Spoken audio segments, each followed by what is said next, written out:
Welcome to the Behavior Code. I'm Maria. And I'm Gabriel.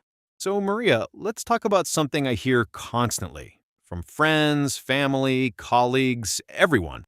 Let me guess. I'm so busy. I have no time. Exactly that. It's like the mantra of modern life, right? There are never enough hours in the day to get everything done. It really is. But what if I told you that for most of us, that's a lie? A lie? That's a strong word. Okay, maybe a convenient fiction we tell ourselves. The real issue isn't a lack of time. It's an issue of attention. We have the same number of hours in the day as everyone else, but we're letting our attention get stolen moment by moment. The problem isn't your schedule, it's that you've let the world's distractions set your agenda for you. And that's what we're diving into today, because this isn't just about being a little unfocused. We're going to make the case that for most people, this has become a full-blown addiction, an addiction to distraction, and it's quietly ruining our potential. So let's start there. When we say distraction addiction, what does that even mean? It's not just about, checking your email too often. It's a compulsive neurological need for new stimulus. Right, it's about the brain chemistry. It all comes down to a neurotransmitter we've all heard of, dopamine. People think it's the pleasure chemical, but it's more accurately the seeking or wanting chemical. It drives you to seek out rewards. The anticipation. And this isn't some abstract scientific concept. It's the very same mechanism that drives other addictive behaviors, like gambling or substance abuse. The brain becomes fixated on the possibility of a reward, not the reward itself. It's the thrill of the hunt, not the prize, that keeps us coming back for more. Exactly. Every time your phone buzzes, every time you see a notification, every time you wonder who liked your photo, your brain gets a little shot of dopamine. It says, ooh, a potential reward. Check it. And so you check it, and you see a like or a new email, and you get a tiny, tiny satisfaction, which then trains your brain to want to check again and again. That's the loop, the dopamine loop. It's a perfectly designed compulsion engine.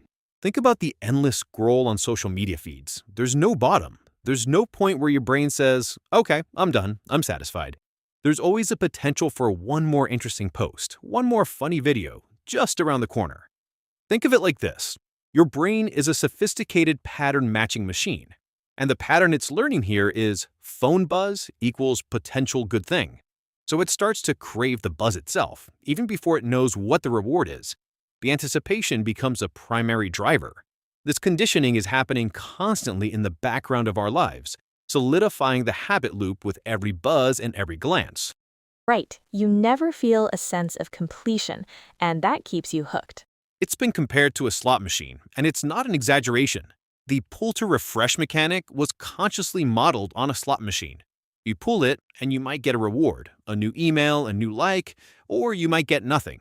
That's called a variable reward schedule, and it's the most addictive reward pattern known to man. And the notifications are the final piece of the puzzle. They are external triggers designed specifically to pull you out of whatever you're doing and back into their app. It's a constant, relentless hijacking of your attention throughout the day. So you have these powerful dopamine loops, you have endless sources of new content, and you have constant external triggers pulling you in. That's the basic blueprint of distraction addiction. It's like our own brain's reward system, which evolved to help us find food and mates, has been turned into a weapon against our own focus. The tools we use are actively working against us. It's not an even fight. We are outmatched by default. Okay, so that's the what. Now for the why. Why are our brains so susceptible to this? It can feel like a personal failing, like we just lack discipline. But the truth is much deeper than that. It's baked into our DNA. It really is. It's a survival mechanism. For thousands of years, our ancestors lived in environments filled with threats and opportunities. A rustle in the grass could be a lion. A flash of red in a tree could be ripe fruit. So their brains had to be incredibly sensitive to novelty. Exactly. The hominid who was easily distracted from, say, sharpening his spear by a new sound was more likely to notice the approaching predator and survive. The brain evolved to have what's called a novelty bias. New information gets prioritized because historically, it could be a matter of life and death. And now, fast forward to today, that same ancient brain wiring is still there. But the rustle in the grass is now a notification ping from your phone. Our primitive brain hears that sound and screams, "Pay attention! This is new! It could be important!" It hijacks that ancient survival system. Meanwhile, deep focus work, that is an incredibly unnatural state for the human brain. It's evolutionarily very new.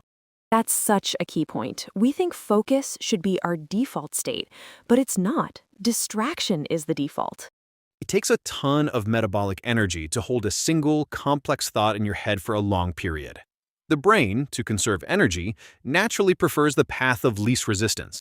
And what's easier, writing a difficult report or scrolling through a visually stimulating, constantly updating social media feed? It's not even a contest. Your brain will choose the easy, shiny thing every time, unless you actively fight against it. And our modern world is a novelty bias on steroids environment. It's a fire hose of new information aimed directly at our primitive brain wiring. Every notification, every email, every headline is a shiny object our brain is compelled to investigate. We're fighting millions of years of evolution every time we try to ignore a buzz or a ping. So it's not a moral failing, it's just brain science. Our brains are wired for distraction. Which leads us to the next part, because it's not just our brains. It's that this natural tendency is being actively and intentionally exploited on a massive scale. Technology companies know exactly how our brains work, and they use it against us. And it's not just about the novelty bias, it's also about cognitive load. Our working memory can only hold a few pieces of information at a time. Deep work requires us to max out that capacity. It's mentally taxing. Switching to a simple, rewarding task like checking email feels like a relief. It's a form of mental procrastination where the brain opts for the easy win over the hard but more valuable effort. Oh, absolutely. This is critical to understand. The addictive nature of modern apps and platforms is not an accident, it is a feature. They literally have teams of people, psychologists, neuroscientists, behavioral researchers whose entire job is to figure out how to capture and hold onto your attention. Yeah, there's a whole field called persuasive design or behavioral design, and it's all about engineering user habits. Think about something as simple as the red notification bubble, that little red dot. The red dot is so powerful. It's incredibly powerful. In color psychology, red signals urgency and importance, like a stop sign. It creates an open loop in your brain, a tension that you feel compelled to resolve by clicking it to make it disappear. They know this, that's why they use it. And what about autoplaying videos? You finish one video on YouTube or TikTok, and the next one starts instantly. There's no moment for you to pause and ask, do I want to keep watching? The decision is made for you. It removes friction and keeps you in that passive, consuming state. Exactly. It's the path of least resistance again. And then there's the social validation component. The like button, hearts, retweets. These are brilliant because they tap into one of the most fundamental human needs, the need for social belonging and approval. And they've gamified our own psychology. Think about streaks, like on Snapchat or even language apps. They create this artificial pressure to log in every single day, not because you necessarily want to, but because you don't want to break the chain. They're weaponizing our fear of loss. And it's not just about keeping you on the platform, it's also about collecting data. Every second you spend scrolling, clicking, and watching, you are generating data points that help them build an increasingly accurate profile of your preferences, your insecurities, and your triggers.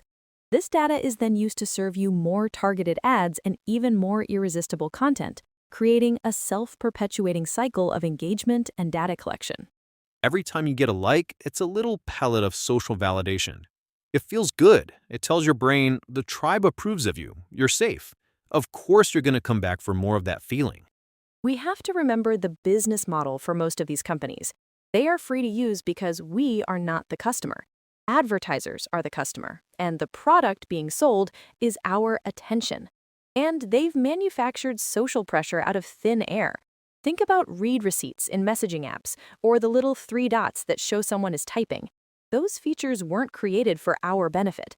They were designed to make us feel obligated to respond immediately and to keep us glued to the screen waiting for the other person's reply.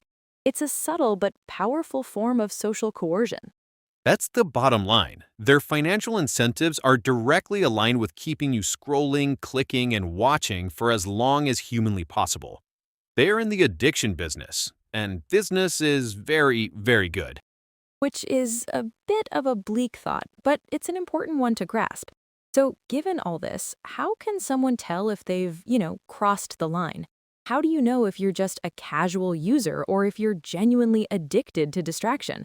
And we haven't even talked about the algorithms. They're not just showing you things you might like, they're building a psychological model of you, learning your insecurities, your curiosities, your outrage triggers.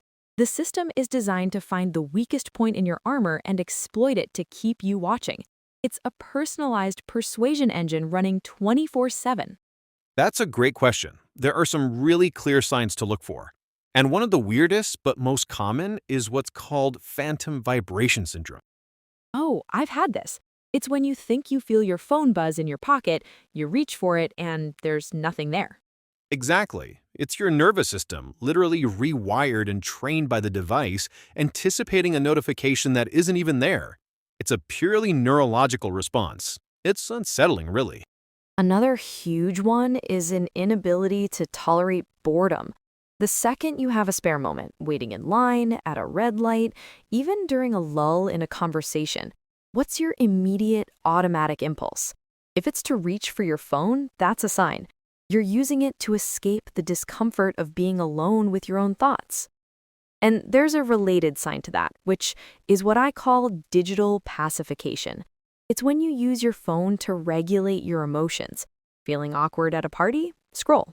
Anxious about a deadline? Scroll. It becomes a crutch to avoid dealing with any uncomfortable feeling, which stunts our emotional growth. We forget how to just sit with our feelings. That's a big one. It's like we've forgotten how to just be. Another sign is losing track of time. You tell yourself, I'll just check Instagram for 5 minutes, and you look up and it's been 45 minutes. The infinite scroll hole. We've all been there. It's designed to do that. But I think the most telling sign of any addiction is this. You know it's a problem. You've actively tried to cut back, and you can't.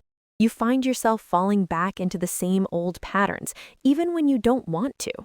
That's the clinical definition right there. When the behavior persists despite negative consequences and a desire to stop. If you tell yourself you'll spend less time on your phone, but you just can't seem to do it, it's a sign that the device's pull is stronger than your conscious intention. So, okay, it's real, and many of us are probably nodding along right now.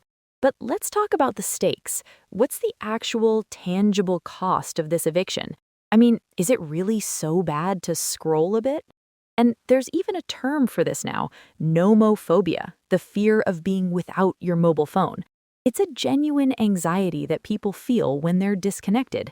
That's not just a bad habit, that's a dependency. And here's a personal one for me. My wife and I noticed we were having what we called parallel conversations. We'd be in the same room talking, but both of us would also be half looking at our phones. We weren't truly present with each other. The connection felt thin, and it took a conscious effort to put the phones away and give each other our full attention. It's a small thing, but it has a massive impact on the quality of your relationships.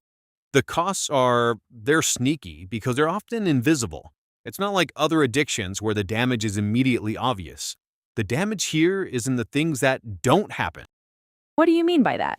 The book that doesn't get written, the business that doesn't get started, the language that doesn't get learned, the deep, meaningful conversation with a partner that gets interrupted by a notification. It's the costs of lost potential. Every hour of mindless scrolling is an hour you can never get back, an hour you didn't invest in your goals, your skills, your relationship. That's profound. But there's a deeper cost, too, isn't there? To the way our brains actually work. I really felt that. I had this moment a few months ago. I was trying to learn guitar and I kept my phone next to me, to look up chords. But every time I picked it up, I'd see a notification and 5 minutes of research would turn into 20 minutes of scrolling. And I realized after a month that I'd barely learned a thing. The guitar was just collecting dust. It was a tangible example of a skill I didn't gain because my attention was constantly being siphoned off. Yes, the author Cal Newport talks about this extensively. He calls it the cost of shallow thinking. Creative breakthroughs, strategic insights, genuine innovation. These things only happen during long, uninterrupted periods of deep focus. Deep work. Deep work. When our brain is constantly switching from email to social media to a text message and back, it never gets the chance to go deep. We stay in this state of perpetual mental waiting. We're training our brains to be incapable of the very type of thinking that creates real value in the world. And finally, there's the mental health cost. The constant social comparison, the fear of missing out, the outrage of the day from news feeds, it creates a baseline of low-grade anxiety and stress that is incredibly draining. We think we're relaxing, but we're actually agitating our nervous systems. So, lost potential, shallow thinking, and increased anxiety. That's a pretty heavy price to pay for a few dopamine hits. It is, but the good news is we can fight back. And it's helpful to look at people who operate at a really high level. Artists, scientists, entrepreneurs, how do they manage to protect their focus in this crazy world? It's an interesting question because it's not that they just have more willpower. That's a common misconception. Right, willpower is a finite resource. You can't rely on it. Instead, they are incredibly intentional about designing their environment. They don't leave focus up to chance. What does that look like practically? Well, first, they treat their attention as their most valuable asset. They are ruthless about protecting it. For starters, almost all of them have notifications turned off on their phones. Not on silent, off. The only things that can interrupt them are direct phone calls or maybe texts from a tiny handful of people. No red dots, no banners, nothing. They engage with the world on their terms, not on the app's terms. Exactly. They also practice time blocking. They literally schedule deep work into their calendar like it's a meeting with the CEO. And during that 2 or 3 hour block, the phone is off and in another room. The door is closed. They create a fortress of solitude. Which sounds extreme to us, but to them, it's just a basic requirement for producing high-quality, valuable work. They understand that focus is a muscle and it needs a proper gym to get stronger. And here's a counterintuitive one. They schedule their distractions. Instead of letting social media or news websites pull at them randomly throughout the day, they might set aside a specific 20-minute block in the evening to catch up. They contain the distraction so it doesn't leak into the rest of their day. And they actively embrace boredom. They don't fill every micro moment with stimulation. They go for walks without headphones. They sit and think. They understand that boredom isn't a problem to be solved. It's the prerequisite for creativity and self-reflection. Okay, so let's distill this down into some really practical, actionable steps that anyone listening can take, like today, to start breaking this cycle. All right, step one, and this is the most impactful thing you can do right now, the notification audit. Go into your phone settings, go through every single app, and turn off its ability to send you notifications. Be ruthless. If it's not a real human being who might urgently need you, turn it off. Yes, total game changer. Step 2, create a single, clear, phone-free rule. Don't try to change everything at once. Just pick one thing. For example, the first hour of my day is phone-free, or the bedroom is a no-phone zone. Make it simple and non-negotiable. I love that. Step 3. Curate your feeds. Go on social media but with intent. Unfollow every account that doesn't actively bring you joy, inspiration, or valuable information. Mute keywords. Leave noisy group chats. Take control of the information you consume. And finally, find a replacement habit.